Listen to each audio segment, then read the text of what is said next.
नमस्कार दोस्तों, स्वागत है आपका हमारे YouTube चैनल में। दोस्तों, जिस घर में लगे होते हैं ये पौधे, उस घर में सारे सुख संपत्ति चली आती है। हम सभी लगाते हैं, पर पेड़ पौधे लगाना नहीं चाहिए। किसी का वैज्ञानिक महत्व भी है, धार्मिक महत्व भी है। पेड़ पौधों के माध्यम से हमें ऑक्सीजन की प्राप्ति होती है, हमारा वातावरण पवित्र रहता है और हमारी जितनी भी नकारात्मक ऊर्जा है वह सारी समाप्त होकर हमारे यहाँ सकारात्मक ऊर्जा का वास होता है। पेड़ पौधे लगाने चाहिए, सभी को लगाने चाहिए, लेकिन कुछ ऐसे पौधे हैं जो घर में होने चाहिए और नहीं होने चाहिए। उनके होने से घर में संपत्ति आएगी, महालक्ष्मी का वास होगा। आपके पास ये पौधे हैं तो आपके पास गाड़ी, बंगला, बैंक बैलेंस, समाज में मान सम्मान, प्रतिष्ठा को प्राप्त कर सकेंगे। आप किसी भी चीज़ की कमी नहीं रहेगी यदि 5 पौधे आपने अपने घर में लगा दिए तो दोस्तों, चलिए जानते हैं उन 5 पौधों के बारे में। दोस्तों, आप पौधों को ज़मीन में भी लगा सकते हैं और गमले के अंदर भी लगा सकते हैं।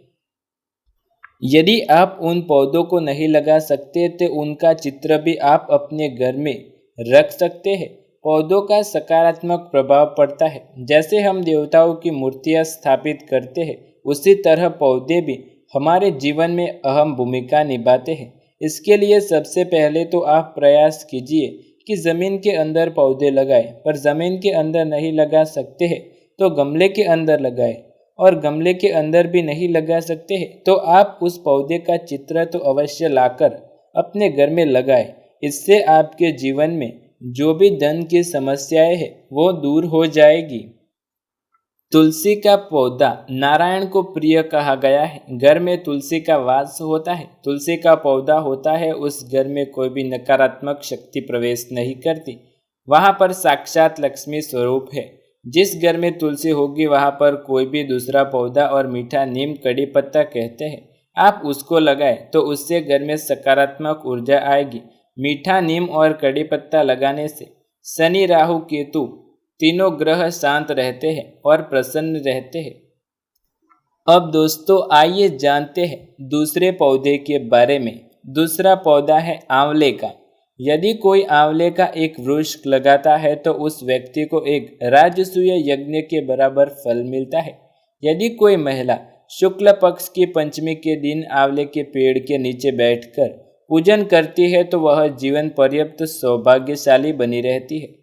अक्षय नवमी के दिन जो भी व्यक्ति आंवले के पेड़ के नीचे बैठकर भोजन करता है उसकी प्रतिरोधक क्षमता में वृद्धि होती है एवं दूरदायु लाभ मिलता है। आंवले के वृक्ष के नीचे ब्राह्मणों को मीठा भोजन कराकर दान किया जाए तो उससे जातक की अनेक समस्याएं दूर होती है तथा कार्यों में सफलताएं प्राप्त होती है। इसलिए दोस्तों, आंवला नवमी भी बनाई जाती है और इसी कारण इस दिन भगवान विष्णु की पूजा भी की जाती है और आंवले के पेड़ की भी पूजा की जाती है। इसका भी बहुत ही धार्मिक महत्व है। आंवले का ज्योतिष में बुध ग्रह की पीड़ा शांत करने के लिए एक स्नान कराया जाता है। जिस व्यक्ति का बुध ग्रह पीड़ित हो उसे शुक्ल पक्ष में प्रथम बुधवार को स्नान जल में आंवला, शहद, गोरोचन, स्वर्ण, हरड़, बहेड़ा, गोमय एवं अक्षत डालकर निरंतर 15 बुधवार तक स्नान करना चाहिए, जिससे उस जातक का बुध ग्रह शुभ फल देने लगता है। इन सभी चीज़ों को एक कपड़े में बांधकर पोटली बना ले। उपर्युक्त सामग्री की मात्रा 2-2 चम्मच पर्याप्त है। पोटली को स्नान करने वाले जल में 10 मिनट के लिए रखें। एक पोटली 7 तक प्रयोग कर सकते हैं। जिन जातकों का शुक्र ग्रह पीड़ित होकर उन्हें अशुभ फल दे रहा है, वे लोग शुक्र के अशुभ फल से बचाव हेतु शुक्ल पक्ष के प्रथम शुक्रवार को हरड़, इलायची, बहेड़ा, आंवला, केसर, मेंसिल और एक सफ़ेद फूल युक्त जल से स्नान करें तो लाभ अवश्य मिलेगा। इन सभी पदार्थों को एक कपड़े में बांधकर पोटली बना ले। उपर्युक्त हमने आपको बताया कि इन सभी चीज़ों की मात्रा आप सिर्फ 2 चम्मच ले। इससे ज़्यादा की कोई ज़रूरत नहीं है। और जो आप स्नान करने के लिए पानी उपयोग में लेते हैं, उस पोटली को 10 मिनट तक उस पानी में रख दें और ये पोटली आप 7 दिनों तक प्रयोग कर सकते हैं। ये उपाय आपको हर शुक्रवार को करना होगा। आंवला और वास्तु का संबंध। आंवले का वृक्ष घर में लगाना वास्तु की दृष्टि से शुभ माना जाता है। पूर्व की दिशा में बड़े वृक्षों को नहीं लगाना चाहिए, परंतु आंवले को इस दिशा में लगाने से सकारात्मक ऊर्जा का प्रवाह होता है। इस वृक्ष को घर की उत्तर दिशा में भी लगाया जा सकता है। जिन बच्चों का पढ़ाई में मन नहीं लगता या फिर स्मरण शक्ति कमजोर है, उनकी पढ़ने वाली पुस्तकों में आंवले एवं इमली की हरी पत्तियों को पीले कपड़े में बांधकर रख दे। दोस्तों, अब दूसरे पौधे के बारे में बात करते हैं। आँख का पौधा। आँख का पेड़ भगवान शिव को बहुत प्रिय है। कहा जाता है कि इस पौधे में गणेश जी का वास होता है। पौधे 2 रंगों में आता है, काला और सफ़ेद। विशेष रूप से तांत्रिक उद्देश्य के लिए इसका इस्तेमाल किया जाता है। कहा जाता है कि इस पौधे की जड़ वही होती है जहाँ गणपति रहते हैं। अगर इसकी ठीक से पूजा की जाए और घर में इसे रखा जाए तो ये विशेष रूप से हर एक व्यक्ति के लिए फायदेमंद ही साबित होता है। शुभ मुहूर्त से लेकर पूजा करने के लिए इसका उपयोग किया जाता है। पूजा करते समय गणपति मंत्र का जाप करना चाहिए। इस तरह भगवान गणेश भक्त पर अपनी कृपा बरसाते हैं। ये पौधा घर में सुख समृद्धि लाता है। ऐसी मान्यता है कि आँख का पौधा घर के सामने लगाना चाहिए। इससे पौधे का इस्तेमाल अधिकतर तंत्र विद्याओं में किया जाता है।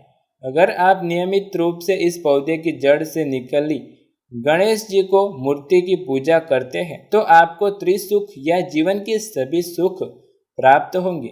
वास्तु के अनुसार आग का पौधा किस दिशा में लगाना चाहिए? आग का पौधा दक्षिण पूर्व के बीच लगाया जा सकता है, अर्थात दक्षिण या उत्तर दिशा में लगाया जा सकता है। सफ़ेद आग का पौधा घर में मेन गेट के पास या सामने लगाना चाहिए, या घर के बाहर गेट के पास भी आप इन्हें लगा सकते हैं। आग का पौधा इस प्रकार लगाएं कि जब भी आप घर से बाहर निकले तो ये पौधा आपको दाहिनी ओर हो या दाहिनी ओर आपको दिखे। किसी भी शुभ दिन जैसे पूर्णिमा, एकादशी, मंगल या सोमवार को आग का पौधा लगाएं।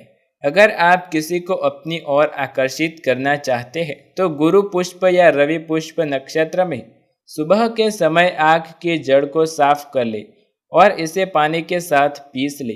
फिर इस पेस्ट को रुई के साथ मिलाकर बत्ती बनाए और इसे दीपक में डालकर काजल तैयार कर ले। इसके बाद इस काजल को गणपति जी के मूल मंत्र के साथ अपनी आंखों पर लगा दें। इससे लोग आपकी ओर खींचे चले आएंगे। जिनके पास पैसा नहीं टिकता वह हमेशा रुपयों की तंगी बनी रहती है। पैसा आता तो बहुत है लेकिन हाथ में रहता नहीं है। तो घर के मुख्य दरवाजे पर आग की जड़ को काले कपड़े में लपेटकर लटका देना चाहिए। ऐसा करने से घर में नकारात्मक शक्तियाँ दूर रहती है और साथ ही घर में सुख समृद्धि आने लगती है।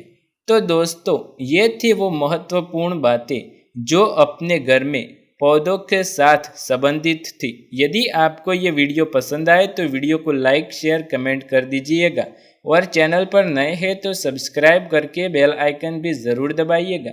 ऐसे ही नई वीडियो देखने के लिए हमारी चैनल के साथ जुड़े रहिएगा। मिलते हैं अगले वीडियो में, तब तक के लिए धन्यवाद।